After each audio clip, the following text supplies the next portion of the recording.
Decades before Harriet Jacobs was born, leading Southerners such as George Washington and Thomas Jefferson had been convinced that slavery was nearing its end. Tobacco had exhausted the soil.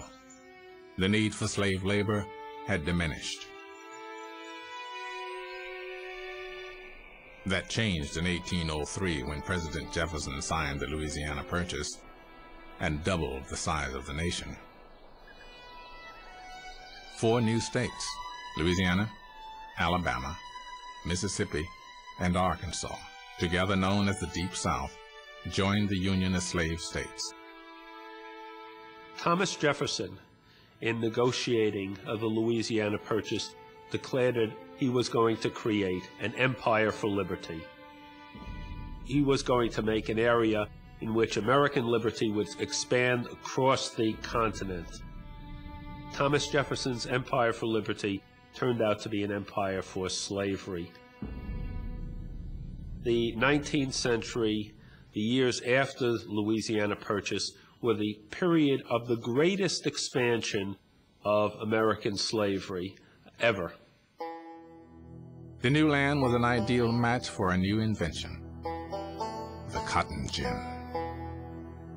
The combination of the cotton gin and the Louisiana Purchase made the production of cotton unbelievably profitable. You know, the cotton gin increased the amount of cotton that a slave could produce in a day by 50-fold. What it meant was that growing cotton was incredibly, incredibly profitable.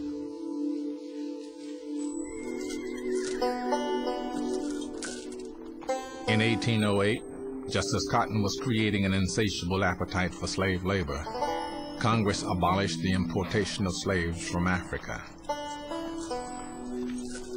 Now an already vibrant domestic slave trade would flourish. In the Upper South, the sale of slaves became more profitable than growing tobacco. Slaves vary wildly in value, from $50 to $2,000, depending on who they are, how old they are. But the valuable ones are very, very valuable.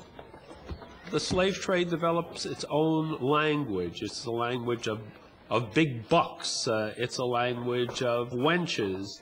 Of course, this entire language is meant to separate black people from the common run of humanity.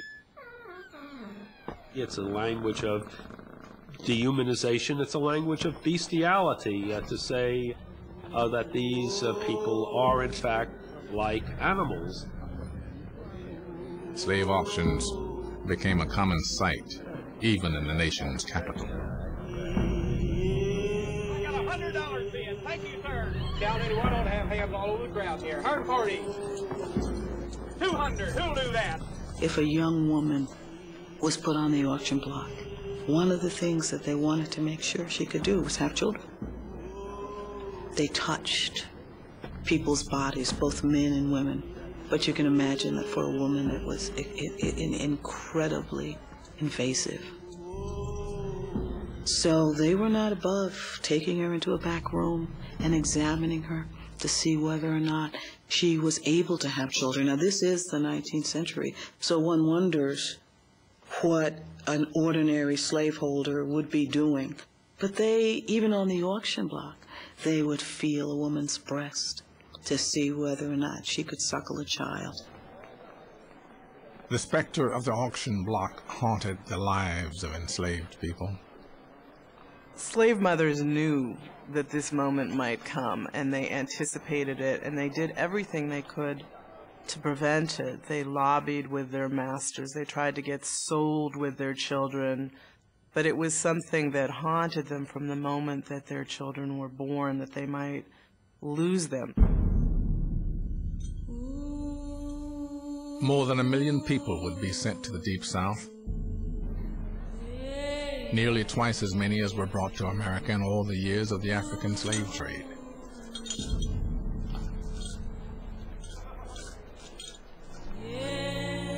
Many of the enslaved were compelled to march the entire distance.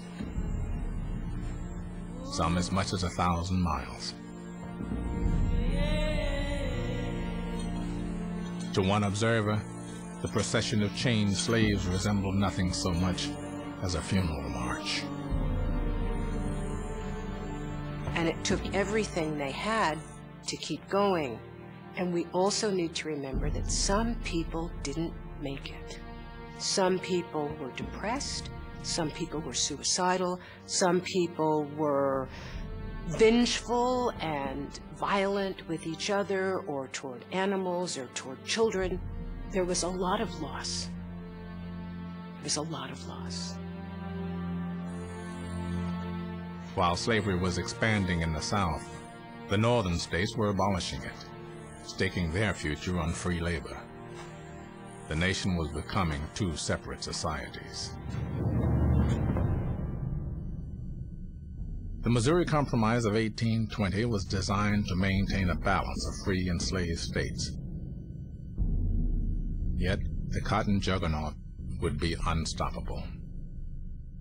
Cotton becomes the key crop, the key cash producer in the life of the nation. For a period of time, there are more millionaires along a narrow band of land along the Mississippi River than in the entire rest of the nation combined. This is a terribly, terribly profitable crop that we're talking about. By 1840, the value of cotton exports was greater than everything else the nation exported to the world combined. And that made slaves the most valuable thing in the nation beside the land itself.